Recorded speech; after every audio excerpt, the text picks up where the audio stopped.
Welcome back, adventurers. We're talking once again to Season 2 Battlebots Champion, Season 1 Most Destructive Robot, Builder and Driver, Ray Billings.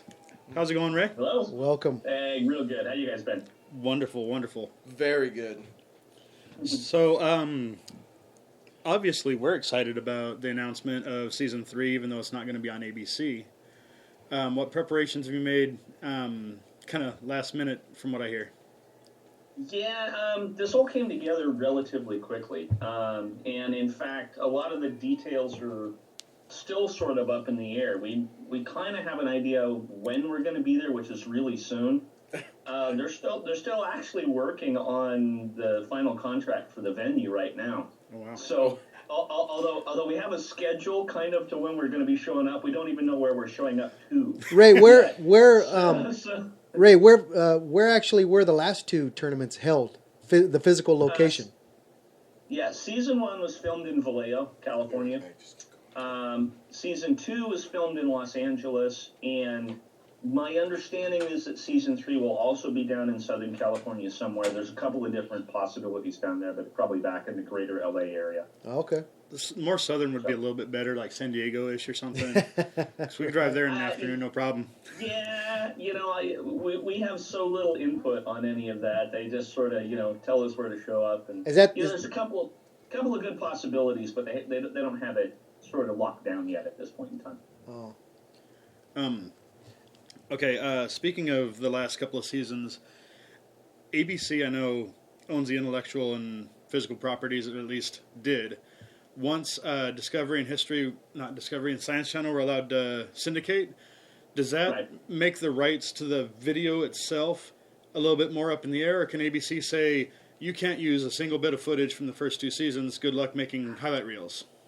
Right, yeah, and in that regard, I think, the Science Channel re-aired Season 1 and Season 2, so they I don't know what the way they contractually obligated that, but I know Science Channel showed Season 1 and Season 2, and so in my way of thinking, they can use all of that footage to do whatever because they were allowed to air it again.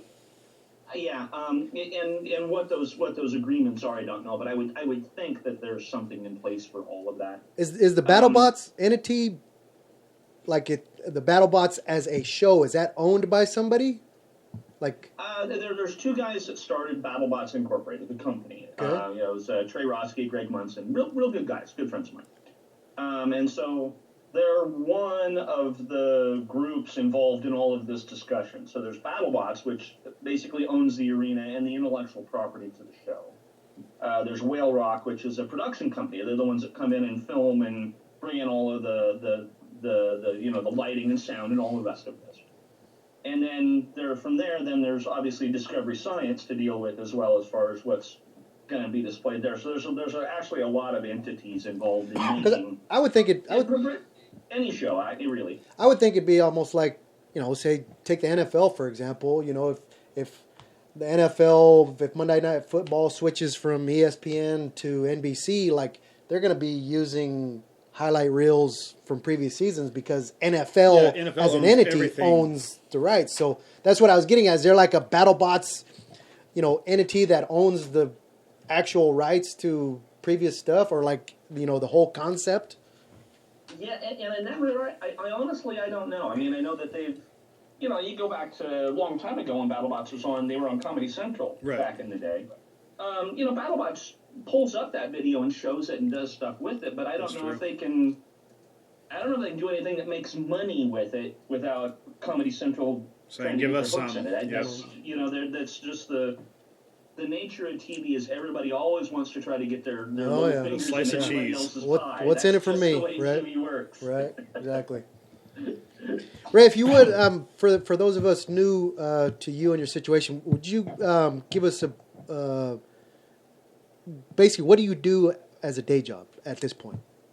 Oh, okay. Because all I know is that you used to be a security guard at a prison, but now John tells me it's a lot different. So what's your current situation?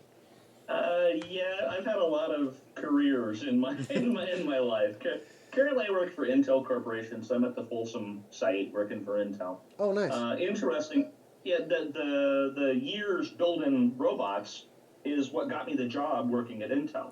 So a lot of people are like, oh, okay, you're into robots. That's you Intel. That's why you build robots, and it was the other way around. It was the robots Right. job. Nice. Yeah, it was actually kind of a funny story because I came in to interview for the job, and a friend of mine put my name in for this job, and this guy that's talking to me knew I was a friend of this guy, but didn't really know who I was. So I come in and he asked me how I knew my friend, and I tell him how we'd known each other, and he got excited. He goes, "You're the robot." Yeah, I'm the robot guy. We never talked about the job. We never talked about anything. We just talked about robots, and I got hired on the spot. There you go. That's awesome. Hey, having fans, sometimes it works out. having fans in the right places has its perks. Yeah. We're still like that. I was telling everybody, I want to talk to the robot guy today. Yeah, right. That's awesome. That's awesome. That is one heck of a resume to be able to have to top for somebody else. Yeah, I'm the Tombstone guy, right? Yeah. Or it was probably Last Rites then. Cool. I mean, it does open up some doors. It does. Obviously, it's and With that blade, it'll open up some doors. That's for sure. I don't have a degree. I don't have the actual qualifications for the job. Right. Hey, don't tell them that. Shit, they don't know. No. Intel is super happy. They're all about performance. Are you getting the work done? Right. And so, in that regard, they're super happy with me. I love working here. It works really well for me. Awesome. That's cool. They so when they first started, when Battlebots as an entity first started posting up that Discovery is going to be airing it with the Science Channel replays and whatnot, they also say that there's going to be some new twists and that there's going to be more on-scene fighting. Do you Yes. or do you have any insight that you can talk about as to what we're actually going to see? Some of this stuff, because we haven't got a green light to discuss a lot of this stuff. So Right. I have details that I can't necessarily give you right now. I know what their plan is. You'll end up with more fights per show. Will there be more shows per season? Supposedly more shows. Yeah, they Nice. I think Good. that was officially I think that was in the announcements. I don't think I'm stepping on any toes. I think it's a 20 episode Wow. deal. Nice. Wow. I hate that they glazed over so many fights. Right. They're just like, oh yeah, Tombstone killed somebody. Let's watch this fight. Right. Though. Yeah. Right. They've got a different idea on format that I think will work very well, and you should end up with more fights per robot as well. Oh, nice. Oh wow. So it's not a one and done thing. Yeah, and that should, if you went to the trouble to get a sponsor for your robot and you're trying to get some measure of recognition Right. for the guy, and You you need show some up camera and you get time. obliterated in your first match, and that guy gets nothing then out of this, right? So this way, if you get more fights per robot, at least, even if they go out and they lose every fight they've got, they at least get some exposure Right. for the Definitely. sponsors that help them out. And Awesome. I think it's a win-win all the way around. I think so. Definitely, That's because happy sponsors mean better robots, which means better TV. All of it works out better. There's a Yeah. little more money. You've got extra parts to keep your robot running for the whole event. It's a win-win all the way around. So I'm actually looking forward to it. I hope it really plays well on TV and it does that well. kind of leads me to one of my big questions: is how much money did it take for you to build Tombstone? Are you willing to admit that, especially to your wife? Okay.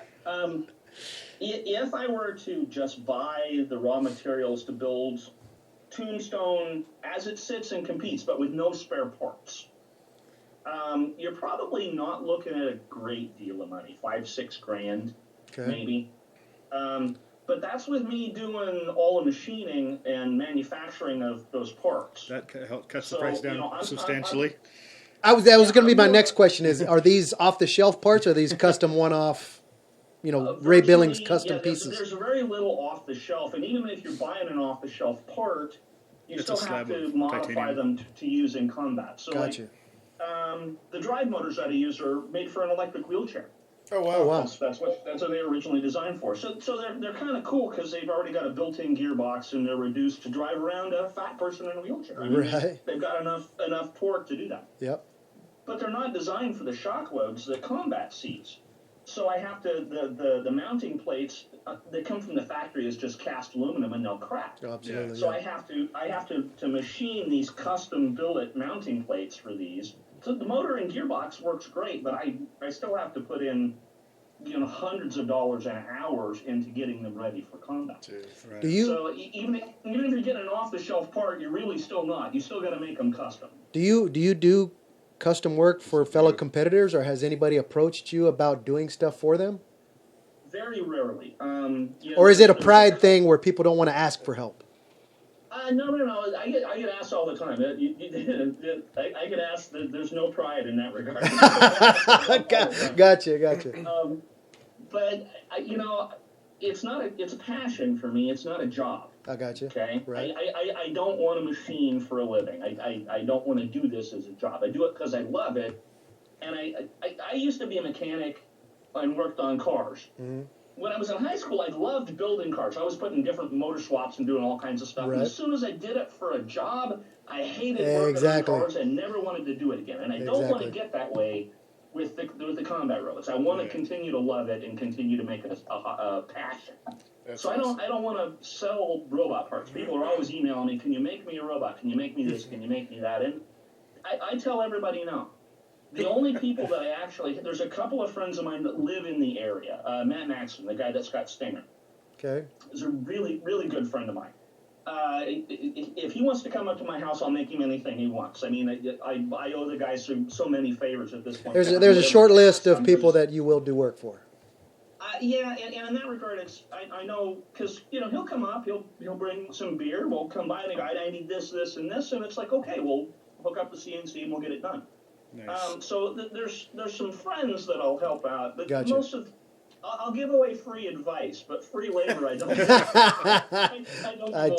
I know where you're coming from. I race dirt track cars on the weekend, and as you're talking, I'm totally relating because, again, like I've had some successes, and I've got people telling me, you need to dedicate more this and that, and I was like, no, I don't want this to be my job.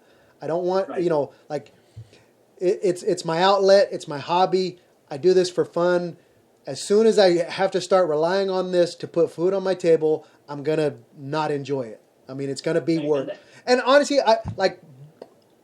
in reality, the job that I do have, I own and run a fertilizer company, basically, to keep it simple. Sure. But I love doing that, and I'm passionate about it. But I still wouldn't, want to make racing a job, because and so I totally get where you're coming from with that. Like, I think it would take the fun away. Like when I work on my race car, it's a release. It's cathartic. Yeah. It's therapy to me. Like, some people don't like to do it. The maintenance on the cars, whatever. But when I'm out there by myself working on my car, it's therapy. And I would assume you the same thing, working on that lathe, getting those parts built. It's you're accomplishing goals, and it's a therapeutic release. It's an escape from reality.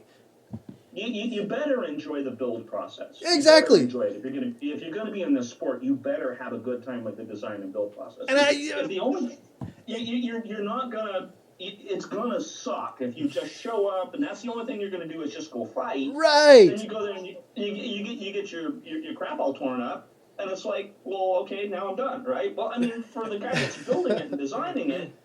If you go get destroyed, that just means you get to go back and design again and build again and make it better for next time. Yeah. So you kind of have to love that process in order to be in this sport. You really do. That totally process, I'm sure, way outweighs the time in the battle arena. Yeah. Oh my gosh. Yeah, for example, how long did it take you to? Think about how many hours. Oh, really? Like, you don't have, like, off the top of your head, you couldn't say how long it took you to build Tombstone? Or, I guess it's an ongoing process, right?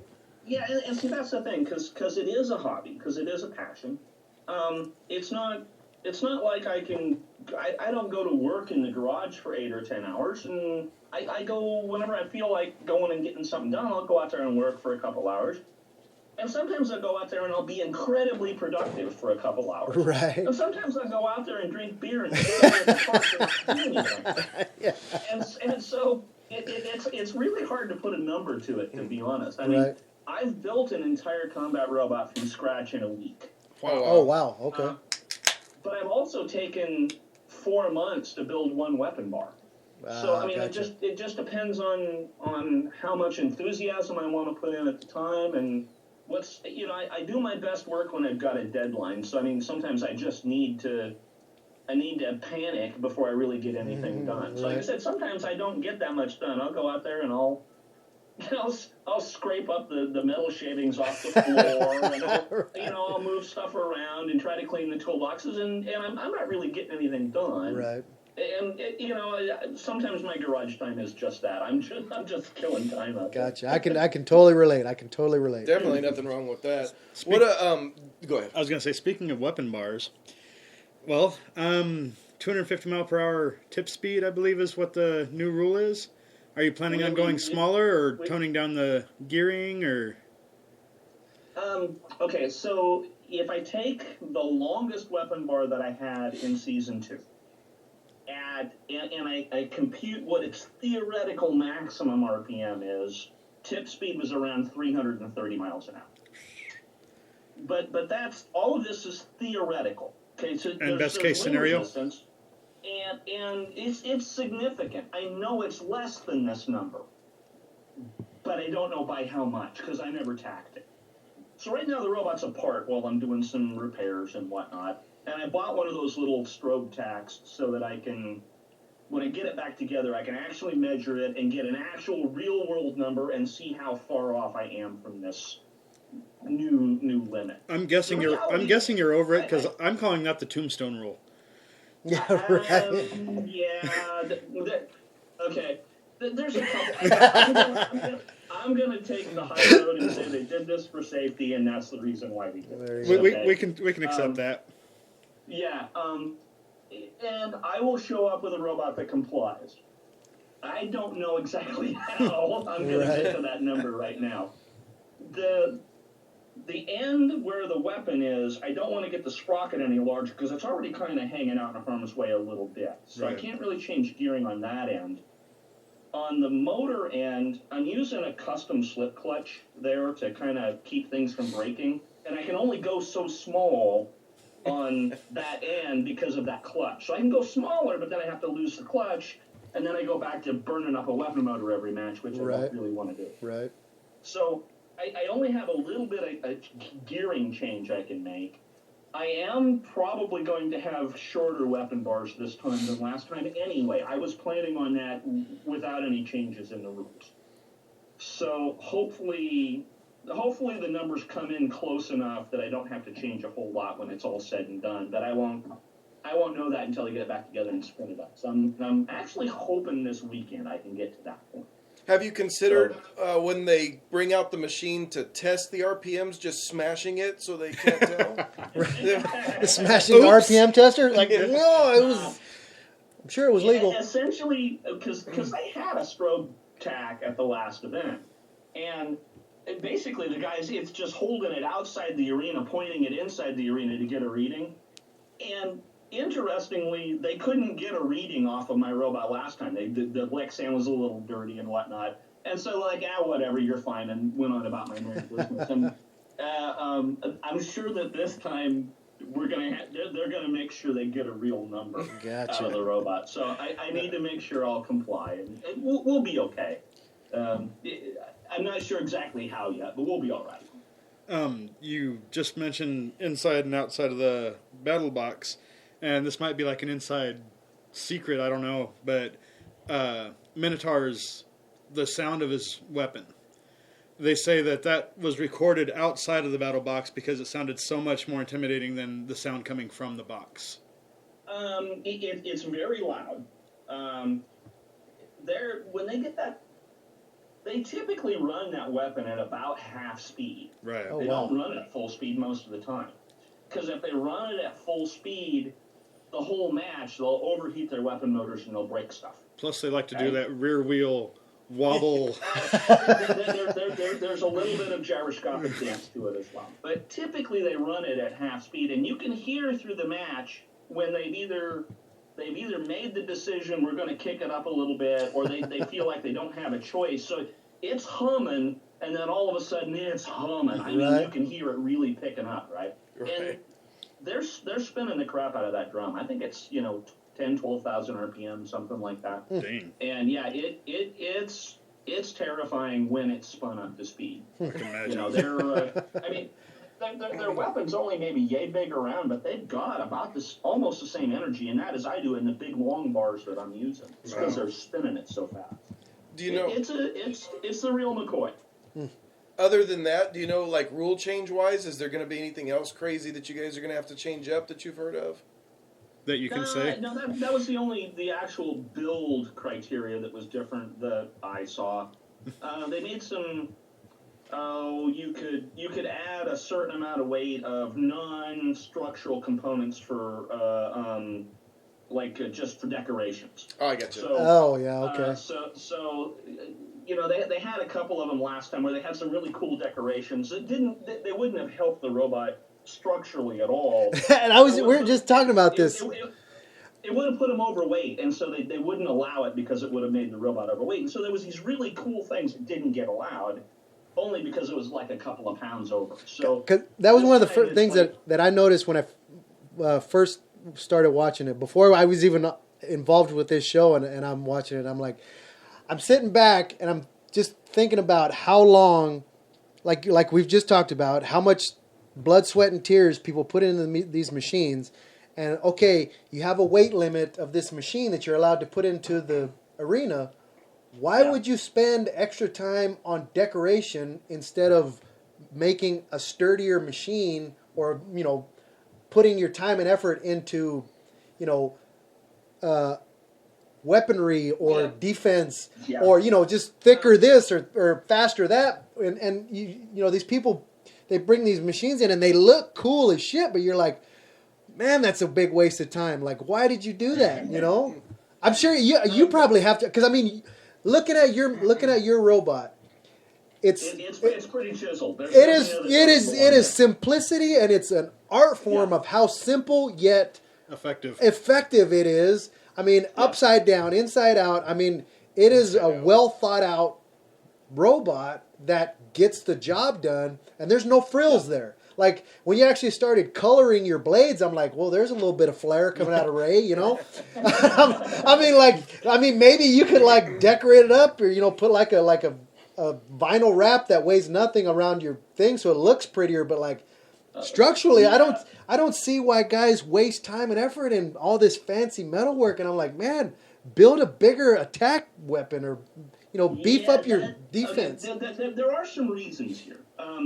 First off, you apply to be on the show, and from there they want to see what the team looks like, what the robot looks like. They want to know what your story is. Oh, okay. And it's not just Battlebots can look at those and go, that'll be effective, that won't, that will, that won't. They can do that. But they're not the only ones making the decision here. Okay, There's you a got lot of TV people. Yeah, you got producers. Yeah. And who's going to get on the show. And so you have to find a way out of this pile of robots that get submitted to make yourself stand out. And decorations and how it looks and how the team presents themselves is a big part of that. And I'd love to say that it's just such a serious competition that none of that stuff matters. And that's just not true. That's how a lot of those people got involved. That's the only reason you got to see them on the show with whatever their silly design was, is because they stood out of the pile to get there. Gotcha. There were 500 and some submissions for season 2. Oh wow, yeah, I was just going to ask that. Like, how many do actually? I think there was 56 that were chosen to be there, something like that. So 1 in 10 going to be on the show, and half of those are picked up by robots like me that come from previous season. So, even there, your idea of being a new guy and showing up is even less likely to happen. So you really have to find a way to stand out. Right. Did you ever consider, like, you and Justin walking down in cowboy boots and a duster, or like looking like the Undertaker or something?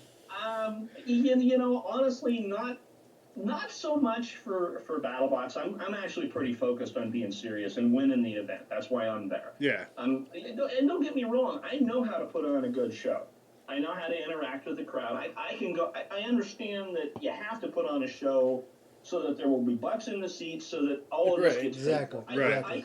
I can put on a show, but I'm there to win. I'm not there to wear a goofy costume. I'm there to win the event. I don't think anybody questions that. Right. Yeah. Okay, but at other events, non-robot, not BattleBot events, and we have done more of that, where it's because I'll show up with stuff that isn't necessarily designed to win. It's designed to just put on a show. Okay. So I had a robot for a robot game. It's called the Great Pumpkin. It had a 6 foot tall inflatable pumpkin on top. So you put it in the arena, you turn it on, and then this thing slowly inflates, and it's this big. Right? It's obvious this wasn't meant to win any matches. It was just there to be entertaining. Right. Oh, I have these. I found some of these weird pumpkin T-shirts at Walmart, and so I put on. It had this big orange, smiling pumpkin face on my shirt when we were fighting that. So I have done that. If I don't care if I win, Right. if I care if I win, I'm focused, and that's what I'm after. Nice. And so, I guess I'm just a little more focused in that regard. I just don't do too much of that stuff. I don't remember the name of the bot, but it was one of them you fought with Last Rites. It was the Count Chocula and the wooden casket bot. Right. Was that one of those right. just go out there to look funny and get destroyed, or was it actually a functioning robot? The thing is, that guy loves to build odd stuff to show up in the arena. Okay. He's got a long history of building stuff like that. But the thing is, you add that in there, long history. He's built a lot of combat robots. He's like the Weird Al Yankovic of BattleBots. He knows how to build a competitive machine. And so a lot of people look at whatever the weird thing it is he showed up with, and they'll immediately discount it because it's this weird looking thing, right?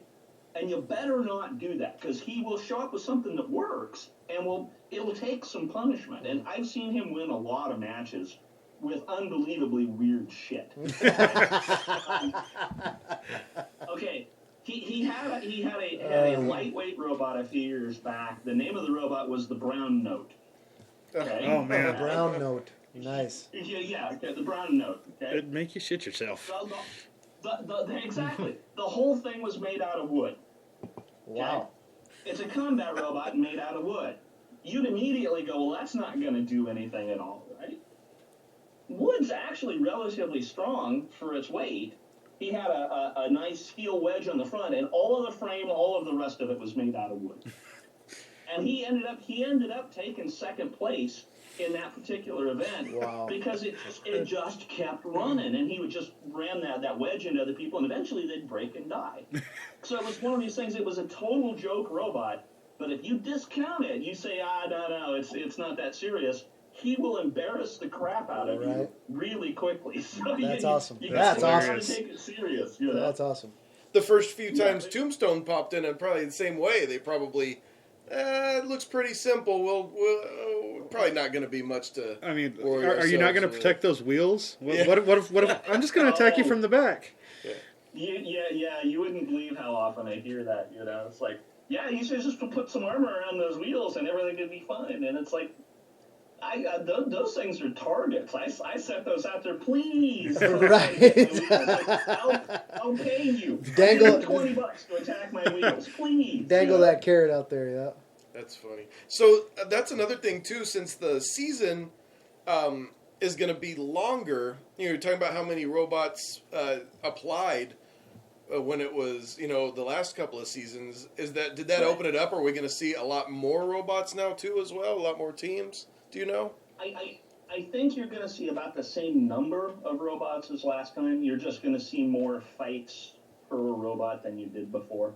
Awesome. So I don't think the actual number of robots is going to be any larger. And again, these are opinions on my part. They're still things are still discussing, and they may have a totally different idea when they officially announce what's going on. But I kind of think that's what's going to happen. You probably have about the same number.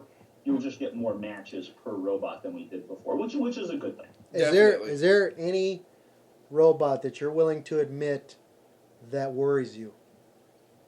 Well, there's a lot of them you have to take serious. Beta, for example, we got a little mini version right here. Like that was a tough match for you. I remember that one came down to the wire. Yeah, Beta was a tough match, and he did everything he needed to in order to beat me. And I did everything I needed to beat him. And it literally came right down to those last few seconds. Right. I think the difference between winning and losing was those in the last 10, 15 seconds of the match where I cut the support off on his hammer and it was just sort of flopping Right, around right. on the ground. And I honestly think that was the difference between winning and losing in that match. So, obviously if he comes back, that's one that would be certainly a handful. I mean, he'll be tougher next time. That's just, that's the nature of this game. If he shows up, he'll be tougher. There's some other big kinetic energy robots that I can beat, but can also beat me as well. Minotaur comes in that category. We've had a long fight history between the two teams, and it always comes down to who's limping last is really what it comes down to. We're going to beat the snot out of each other, and it's just going to come down to which one actually can still crawl at the end of the match. And so those are tough because you can go into that match and either win or lose, you still lose. Right. Because you're so beat up from the match. Even if you win, the next match the frame's gonna be bent and twisted, and Right. there's gonna be half It's like dozen those- things broken. It's like those UFC fights where both guys go to the hospital at the end. You know, I mean, Yeah. And honestly, I mean, that was one of the reasons I did so well in season 2, was I was able to keep the robot running in top shape for the whole event. Bonner versus Griffin. The only match that really did any serious damage was against Vita. That was the only one where I really took any damage that we had to repair afterwards. right. And the other ones, I mean, it was, don't get me wrong, little bends and cuts and whatnot here, but nothing really structural that really affected how the robot performed. And so in that regard, we got lucky. We just got the hits at the right way at the right time to not get too badly beat up. So with more fights in a season, that could potentially become an issue for you now, right? It's going to be really tough on the big kinetic energy robots. So a robot like mine, like Minotaur, the Megabyte guys are going to be there. I forget the name of their robot, but there's a couple of other big kinetic energy robots, and it's hard to keep a robot like that running for kind of 8 or 9 fights to get to the finals. It's hard to keep a big kinetic energy running that long. So it actually, it wouldn't surprise me to see one of the tougher lifter clamper types go the distance, just because they're easier to keep them running over the long haul than a big kinetic energy robot. Well, in the real world, how much real world time does it take for one of these seasons to actually take place? Currently, right now, the idea is for us to be on site for filming for about 2 weeks. Wow. And this is my guess. We don't have schedules for any of that. I bet a week of that is throwaway TV time, where they interview everybody and they're trying to get everybody's story, and they're going through safety and they're taking pictures and they're doing all the stuff that isn't fighting. Right. So there will be a long period of that, and then from there, then it'll go into the fights. So probably, my guess is that all the fights will happen over probably 7 or 8 days total. Wow, that's quick turnaround. Real quick. It depends. Like, see, RoboGames, I'll have as many fights at RoboGames, and that'll be 3 days. Jeez. So there are times when you're only guaranteed like 45 minutes between matches at RoboGames. There are times when you're obliterated and you literally have half an hour to get everything apart and try to figure out what's broken to get it back together and get back in the arena for the next match. Oh wow. At Battlebots, the pace was a lot slower just because of the TV parts of it. I mean, it's they'll do a match an hour, a match every 45 minutes maybe. At RoboGames, they'll do 6-8 matches an hour, so you're chugging through a lot more activity. So wow. the magic of TV just takes a lot of time. Do they ever on shows like this, BattleBots specifically? Do they ever tell you that you can't compete with Tombstone in other events? Like, do you have to use a different robot for different things, or is it just one of those as long as you show up with your functioning bot like you say you're going to, you're okay?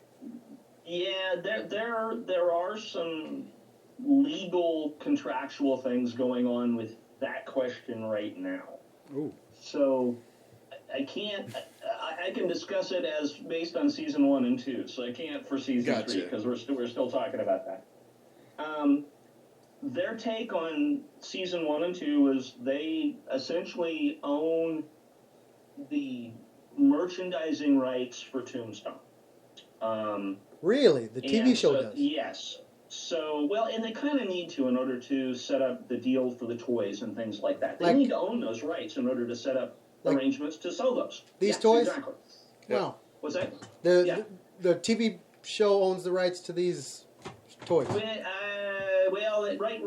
Battlebots essentially. Okay, so not necessarily the TV part, but the Battlebots Inc. owns Okay, the okay. rights. Gotcha. And so their take on it, well, my take on it was, I took Last Rights to RoboGames. Last Rights is a 30-pound smaller version of Tombstone. So is it the same robot? I will say it's not the same robot. They're in completely different weight categories. Yeah. But there are a lot of people that look at it and go, well, it's the same design. Well, the ones that take this to extreme are the Reobots, the Minotaur team. Mm-hmm. They make that robot from that 250-pound BattleBot weight category down to that 8-ounce one. So they got a Picotor. So they got every weight category. They got Right. it's a considerably smaller version of the exact same robot. It's identical. Like the It's Russian small. stacking dolls. Yeah. Exactly. And so nobody could confuse a 1-pound version and a 250-pound version as being the same robot. Right. So where's the line? Right. Okay, how close do the weight categories have to be before you think they're the same? The BattleBots category is 250. The RoboGames category is 220. They're 12.5% different in weight category. To me, they're different robots. They're different frames. They're different. Are there some same parts? Yeah, there are. Are they the same design? Pretty much. I say they're different robots, and so far that hasn't legally turned into an issue yet. And correct me if I'm wrong, but isn't Tombstone technically a bigger version of Last Rights? Which was first? Yeah, yes and no. The first version of Tombstone was built as a super heavyweight, 340 pounds when that category was still running. Goodness. And so that was built before Last Rights. Okay. Okay. Last Rights was sort of my flagship one in the heavyweight category, and it was mostly Last Rights' design that I used to upsize to Tombstone. Okay. So the answer is sort of maybe it's Maybe-ish. both. I mean, Tombstone, the name and the a general description, it was still a 2-wheel drive horizontal robot. Okay, it was still very similar. But I made a lot of design changes between there and all the different versions of Last Rights, most of which have carried into the current version of Tombstone. So, I don't know. I mean, it's small incremental changes over time. That's how I got to the top of the pile. I mean, the first few robots I built were crappy. Right. You make little changes over time and you get better and better, and that's, the current version of Tombstone is just the culmination of all that. We had a conversation last week on our show, and we kind of wanted to include you in it this week because we thought you might have an interesting take on it. Okay. So we talked about on our show last week, are you afraid of artificial intelligence and where it's going to turn into in the future? In other words, the whole Skynet thing, is it ever going to get so good that it takes over and starts telling us what to do instead of the other way around? Yeah. As far as big artificial intelligence, I don't know. I don't know. That's a valid question. We were getting more and more of that in the combat robots. My particular combat robot is dumb as a brick. There is no onboard processor. Right. It looks like it too. All of the programming that runs that robot is being held in my hand. It's all in the transmitter, and there's some protocols and whatnot going on there. On the robot end of it, it's dumb. There's no onboard processing at all. There's receivers, some speed controllers, very simple. But I'm the caveman in the group. Okay, there are other people that are advancing those things more in the arena. A good example is the robot Chomp. Yeah, that's what came to mind when you were saying that. Yeah. So Chomp has an onboard LiDAR-based tracking system to make sure that the business end is pointed at the other guy, and they can actually do if the robot's coming by at an angle, they can calculate where they need to fire to bring the hammer down to catch it as it comes by. Wow. Oh, wow. So all of this stuff is being computed on the fly by onboard sensors on the robot, and they can pretty much put that thing in autonomous mode and let it go do its job in the arena with very little input from them on the outside. Wow. So I would love to see. And I would love to see that versus that, and I mean, I would love to see two different categories of BattleBots, to where automated robots do battle until one's dead or whatever, and then you have the where driving skill and stuff is actually a thing. Well, and the thing is, BattleBots as a company loves the idea of what they're doing. They love some of these new fancier things that are going on in there.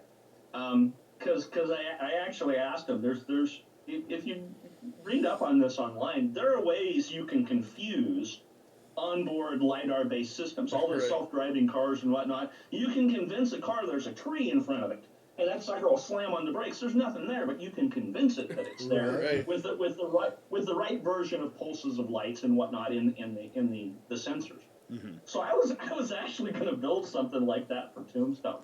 I was going to confuse the crap out of so they would have to drive it manually. I was going to make sure that they could not drive it autonomously. And they termed it, signal jamming, and basically said, no, we're not going to allow that. You can't do that. So I'm going to have to shred them the old-fashioned way. I'm not going to be able to convince them that other things are going on. Right. That would have been pretty entertaining, that's for sure. Yeah. Well, I mean, in a way, it is a form of defense. I don't see why they would so quickly outrule that. Right. Or outlaw that. This is one of those things where it might have been better to ask for forgiveness than permission. Yeah, right. But now that I brought it up, it's too late now. So. Right. Well, maybe somebody else will do it without asking, and we'll get to see it anyway. And then you can go beat that guy too. Right.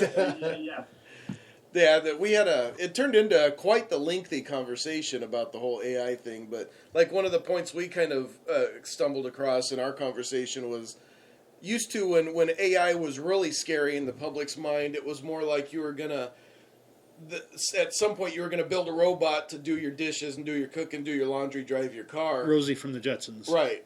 But now instead of doing that, you build a car that can drive itself. You build a washing machine that can start itself.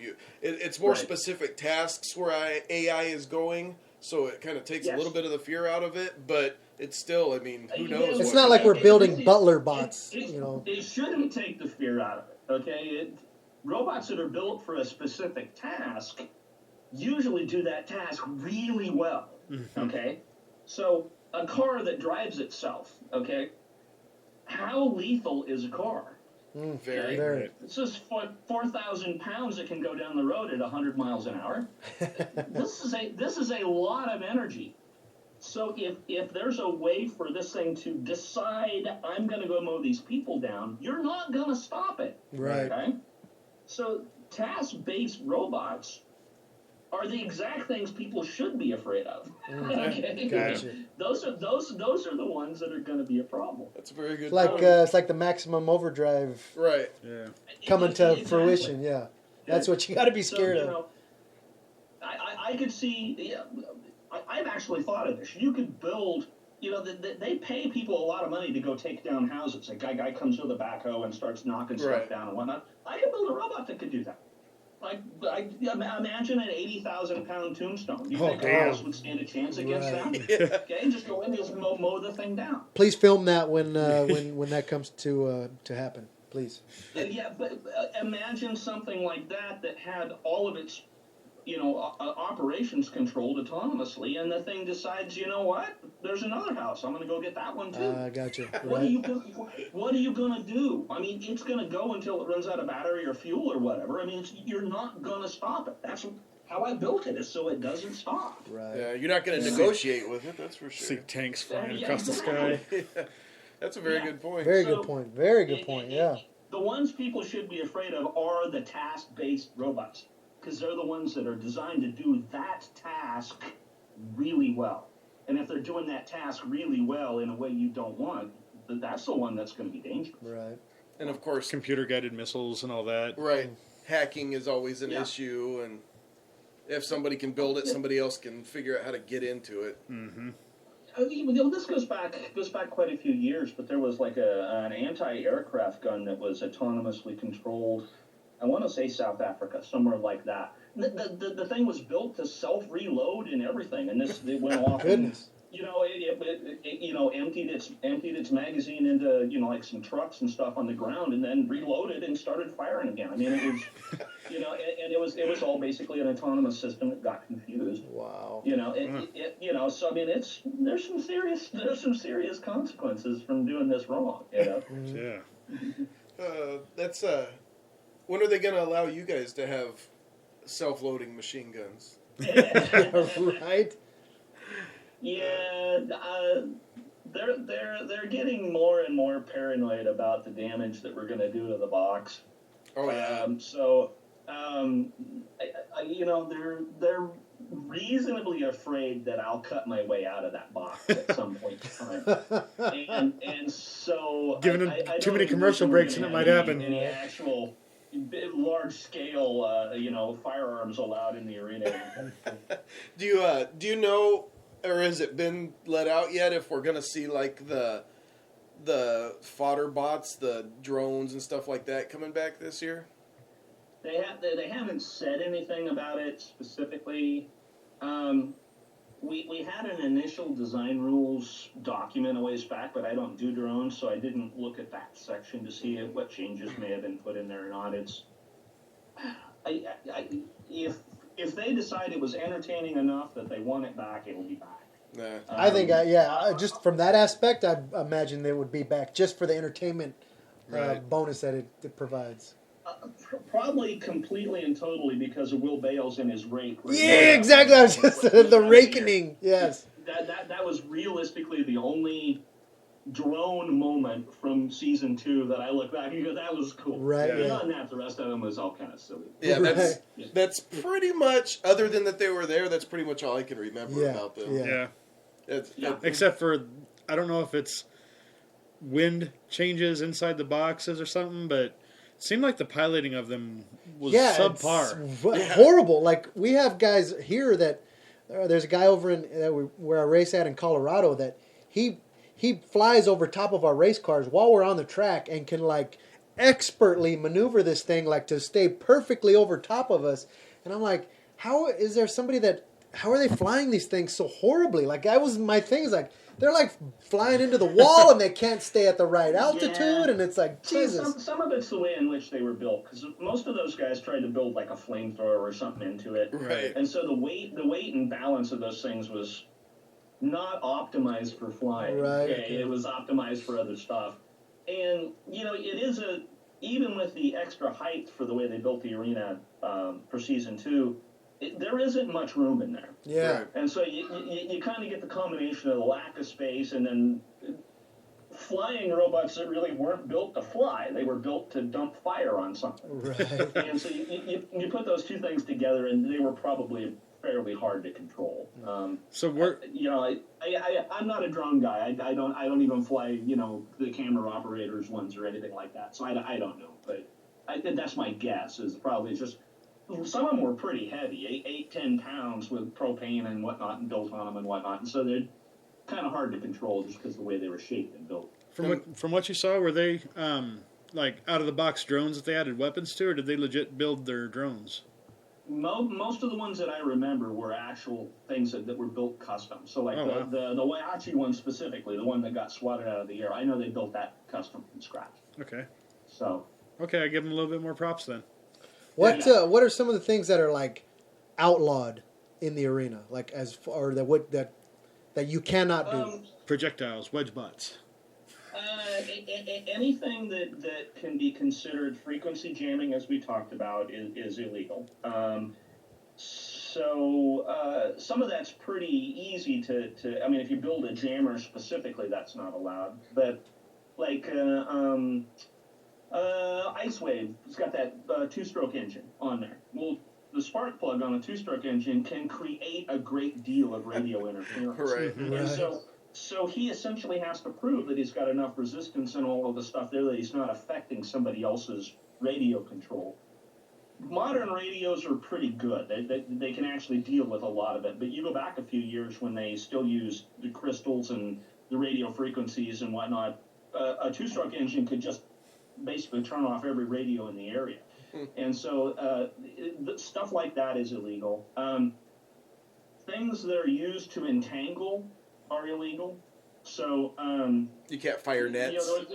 there was the net deal in season 1, so Right. obviously nets falls into that category. But there's some other things. There was a robot one time that had like a tail, and the tail was all these shredded pieces of Kevlar, and they were basically like just Velcro to the back of the robot. So if the other robot went by and grabbed a piece, it would just come off, and then it would wrap up on its wheels and axles.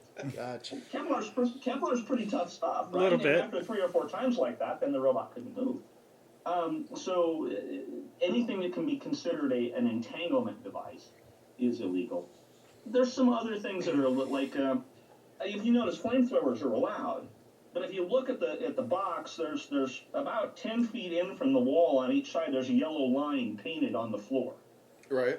You can't put flame outside that because they don't want flames getting next to the Lexan because it changes the property of the Lexan and can weaken it. Gotcha. So you can only use flamethrowers inside that designated flame zone. Outside of that, you're not Right. supposed to use it. Okay.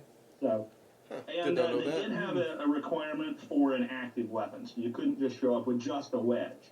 The wedge had to have a lifter or a flipper or a hammer or something on it. It had to have a weapon of some type rather than just be a wedge or a rammer. That's very interesting. I didn't know that. I guess it never dawned on me about the flames, but that's kind of cool. I didn't pay attention to the yellow line or Yeah. what that was even for. How far away Yeah, did you say it was? 10 feet? 8 feet, maybe something like that. I mean, it was something like that. And like, okay, so I've built a flamethrower robot before, but the ones I've had like a 4 or 5 foot flame on them. I've seen some robots that have had 15, 18 foot flame balls shooting out when they let it go. So it's probably a relatively legitimate concern. I mean, I think they go a little overboard on it, but I mean, if you go overboard on safety, you can't fault anybody for that. Right. So I let them do their thing. I think a grabber bot with a 4-inch plasma would be a little bit more effective than 15 foot of propane or whatever. Right. That's technically using electricity as a weapon, and that's illegal. Okay. Okay, so Tesla coils, things like that. That's illegal. So Touche. it's a great thought, but Do we? Are we going to see basically the same arena? my belief is yes. I haven't. They purposely don't let us know what they're going to do with the arena. They want some of those things to be sort of a surprise. They don't want to add a specific, hazard in the arena, and then tell us all about it, and we show up with stuff that can completely negate that particular hazard. Right, So, that makes sense. they don't let us know what's going to happen. My take on it is, considering how fast this all came together, that they're going to be just like us. I'm charging the batteries and trying to fix a few things and showing up with the same robot I had last time.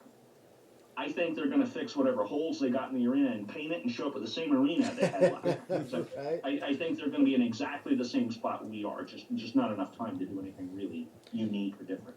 But there's really nothing wrong with that because it definitely worked. I mean, Yeah. Yeah, honestly, I think the arena was certainly sturdy enough to handle anything that was going on in there. There's some activity going on, so there's some entertaining parts for television. Right. It's actually really sturdy. About the only area, they joke about me cutting my way out of the arena. The only spot in there that if I got a hold of, I could really lay open would be the floor. That I'm not going anywhere then. I'm just going into the kill saws and the other stuff they've got down below there. I could cut, Right. You might tear up the There's arena, no- but you're not going to hurt anybody. There's no way a combat robot's getting his way out of that arena. There's just not enough battery power and time to actually make that. I know we did say get cracked once or twice, the Lexan. We've had some issues here and there, and in every case, the arena did exactly what it's supposed to do. So if you hit something, as long as the parts stay in the arena, no matter what happens to the arena, then it did its job. Right. So you could have a massive hit if you get something that you crack a corner or something like that, but the parts stay in the arena. Well, then Perfect. it did exactly what it's supposed to do. Stop everything, replace that piece of Lexan, and back at it you go. How thick is that So, Lexan? Yeah, the Lexan on the Battlebots, I don't think we've had any on the actual Battlebots that's had any issues because it's immense. It's inch and a quarter Ooh, goodness. thick, and they pay a lot of extra money to get the stuff that's super super clear. So it's usually Lexan is kind of milky a little bit. It's got a Right. little bit of color to it. It's like at This SeaWorld, stuff's like yeah. it's like looking through glass. Wow. It's really clear. And usually when you walk up to the any arena and you clobber a piece of Lexan, you can kind of feel it, wiggle and whatnot. It's like you're hitting steel. I mean, it is just unbelievably solid. So yeah, I don't feel remotely in danger at all on the outside of the arena when I'm fighting in there. It's a pretty safe arena. Man. Go ahead. I've seen you making changes to your bars, and you just made some new teeth and everything.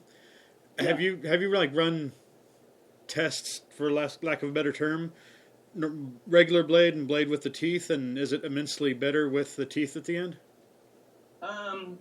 The idea of using the teeth on the end is I can use a different material for the bar itself, and still you can maximize moment of inertia. You can get all the weight out on the end. Is really what this comes down to. So it's like if you're holding a hammer, the longer the handle is, the more power you can get out of it because you're putting the weight further out. Well, that's sort of the idea with the teeth, is to get all the weight out on the end. If I'm using the long bar I used last time was made out of aluminum, high grade aluminum, and there's actually a little bit of flex to it when it hits something. So I'm hitting something else that's hitting back. Somebody else that's got a really big weapon. That aluminum's not going to snap. I mean, it would have to be just an unbelievably hellacious hit to even bend it because it's super thick. But that's the worst that can happen, is it'll bend. It's not going to snap. Whereas the tool steel bars, they're great all the way up to the point to where they're not, and then they snap. Then it's and the difference between perfect and snapping is really small. Yeah.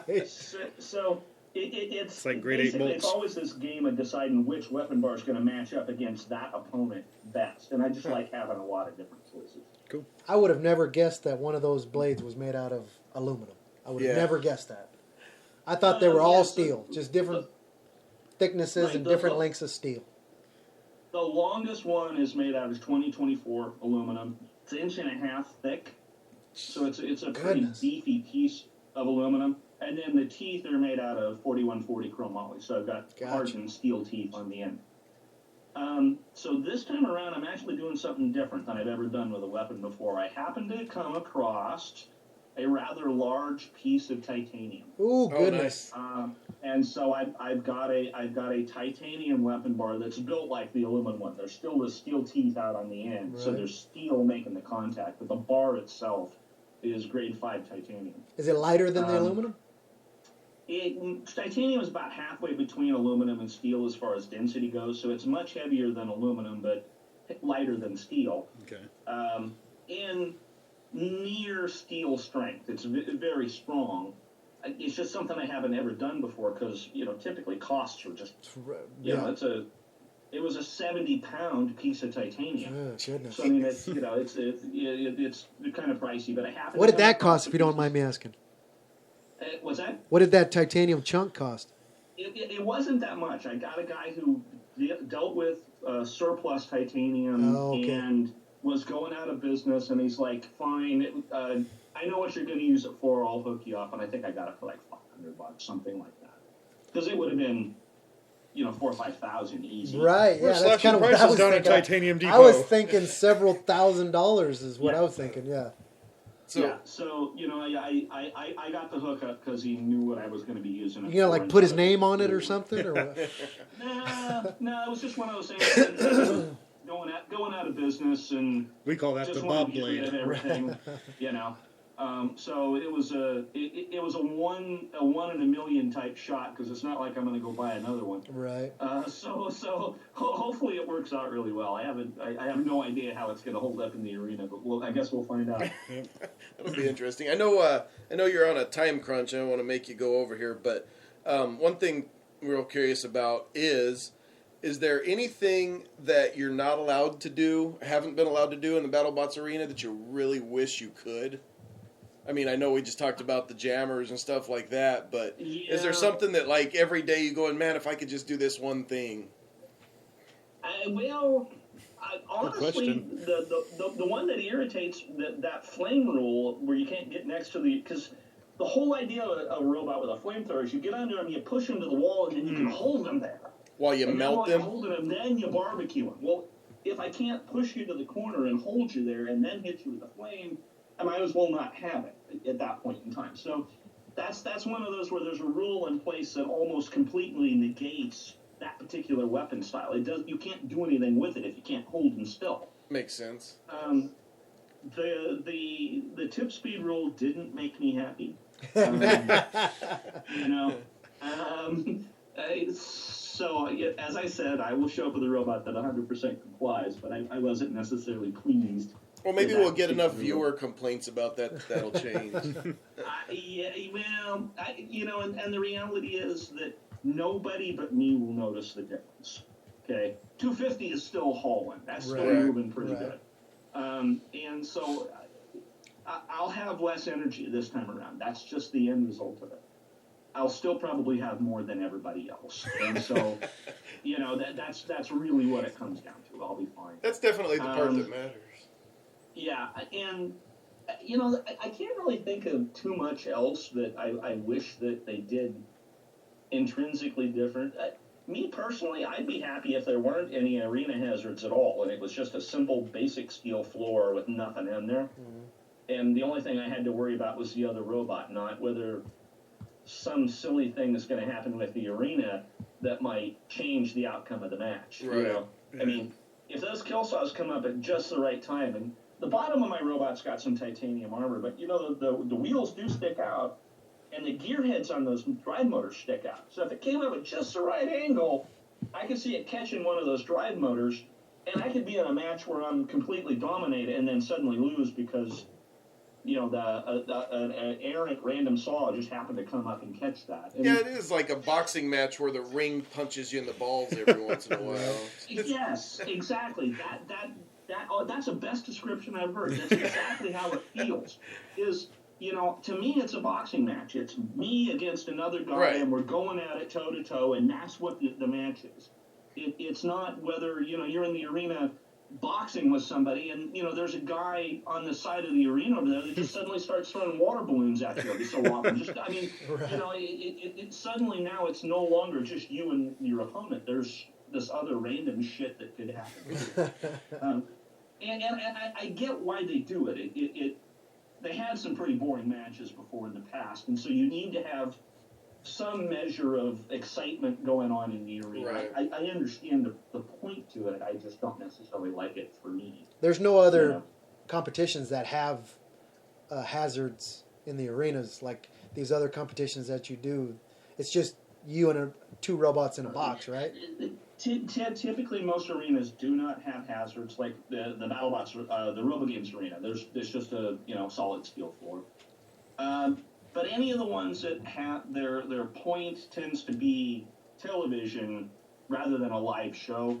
So Robot Wars they have all kinds of different stuff going on. All of the different events that are coming up in China, they've all got various copies of the BattleBots arena because that's what China does when they see something they like.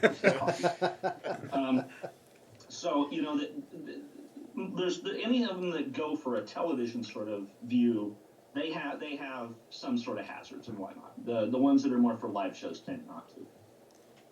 How many different competitions do you get involved in, or how many do you do a year? 3 or 4 usually. So like right now, I got RoboGames coming up end of April. BattleBots is coming up between now and then. There's a big event back east called Motorama that I go to when I can. It's in Pennsylvania, so it's a bit of a flight to get out there, but it's a fantastic event. I love going to do that one.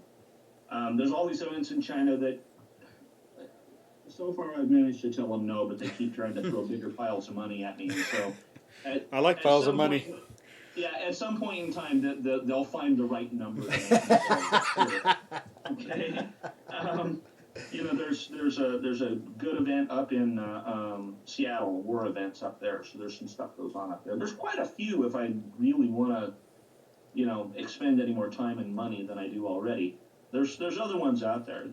There's other good ones, outside the country too. Brazil does, that's where the Minotaur team comes from. Right. They have several events a year down there as well, and that would be fun. Those guys, they know how to party. Yeah, That does seem more fun than China. What Yeah, do you win? Like, is there Good-looking women monetary anyway. prizes for these, or like first, second, third payback type of thing, or winner take all? How does that work? Typically, most events either have no prizes at all, or if they do, it's whatever got donated. So, Oh, wow. So typically it's just for bragging rights.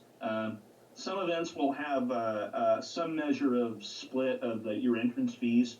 So, like, I think RoboGames is planning on doing that this year. So they'll take the entrance fees and they'll split it 60, 30, 10, first, second, third, something like that. So there's a chance to get some money back there. There have been events that have had decent prize money in the back. There used to be one called Combat's Cup, and they'd have 5-10 grand sometimes as a top prize for winning that. Obviously there was some prize money involved with Battlebots, and hopefully there'll be another pile at the end of this event. Right. Pot of gold at the end of that rainbow. Yeah, never hurts. You better not get in this sport for the money. Hey, same thing. Yeah, same. It's all money leaving. It's very low money. Again, I can relate with the racing thing. If you So get in can it to we. make Yeah. money, you're stupid. It's not a money making exactly, thing. Yeah. Exactly. I mean, and the reality is, I've been both good and lucky, and I'll certainly say that both of those play into it.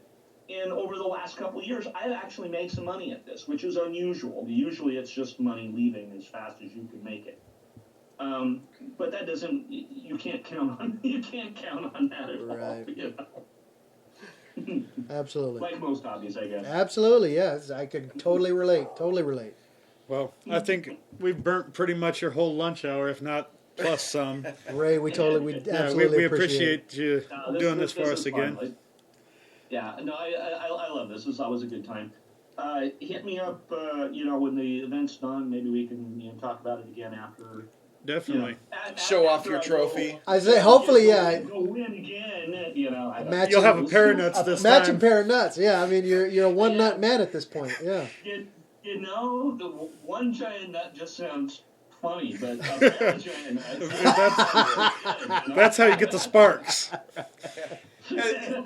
Every guy at some point in their lives, you have the nuts to prove it. Right. I Yes, sure do. I do. Right. Yeah. Right there in my trophy case. Thanks again, Ray. I have the nuts right there. There you go. That's awesome. Alrighty. All right, Thanks we'll for talk your to time. you We do later, appreciate and preemptive good luck, and break a couple of bots at the tournament. Okay, all that sounds good. Fun talking to you guys. Let's do it again. Can't wait Definitely. to see Thank you, your Ray. trophy. See you, bud. All right, sounds All right. good. Talk to you later.